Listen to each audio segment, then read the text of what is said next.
আপনার পেট কি সোজা নয়? দাঁড়ালে কি ২ কাঁধ অসমান থাকে? ১ কাঁধ উঁচুতে, ১ কাঁধ নিচুতে থাকে? তাহলে হতে পারে আপনার স্কলিওসিস। আসসালামু আলাইকুম। আমি সাদিয়াতুল সারা, কনসালটেন্ট ফিজিওথেরাপিস্ট, এশিয়ালপি ইন্টারন্যাশনাল। একটি সোজা মেরুদণ্ড আমাদের আত্মবিশ্বাসের প্রতীক। কিন্তু কখনো কখনো মেরুদণ্ড বাঁকা হয়ে যেতে পারে। এ অবস্থাকে স্কলিওসিস বলে। আসুন জেনে নিই স্কলিওসিস কাদের হয়।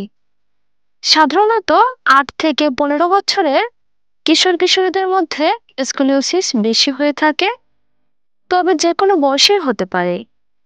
বয়স বাড়ার সাথে সাথে হাড়ের ক্ষয়ের ফলেও স্কলিওসিস হয়ে থাকে। সেরিব্রাল পালসি বা মাসকুলার ডিস্ট্রফি বাচ্চাদের ক্ষেত্রে মাসেল উইকনেসের থেকেও স্কলিওসিস হয়ে থাকে। এছাড়াও জন্মগতভাবে স্পাইনের কোনো ধরনের সমস্যার থেকেও স্কলিওসিস হতে পারে। কিভাবে বুঝবেন আপনার স্কলিওসিস হয়েছে কিনা? দাঁড়িয়ে থাকা অবস্থায় ১ কাঁধ উঁচুতে, ১ কাঁধ নিচুতে থাকে। পিঠের এক সাইড বেশি উঁচু এবং এক সাইড নিচু থাকে। একইভাবে কোমরের এক সাইড উঁচু, এক সাইড নিচু থাকে, অসমান থাকে। স্কলিওসিসের ক্ষেত্রে কখনো কখনো পিঠে ব্যথা হয়। সিভিয়ার স্কলিওসিস থেকে অনেক সময় শ্বাসকষ্ট হতে পারে।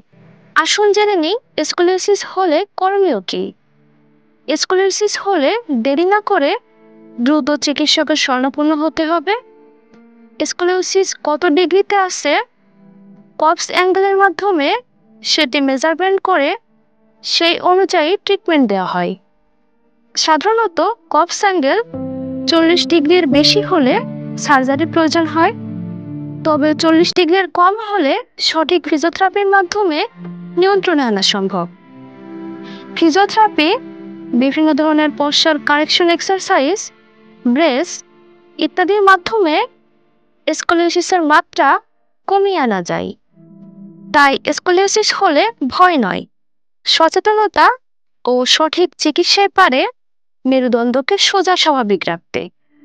তাই আপনি বা আপনার পরিচিত কারো স্কলিওসিস হলে দেরি না করে অবশ্যই একজন দক্ষ ফিজিওথেরাপি চিকিৎসকের পরামর্শ নিন।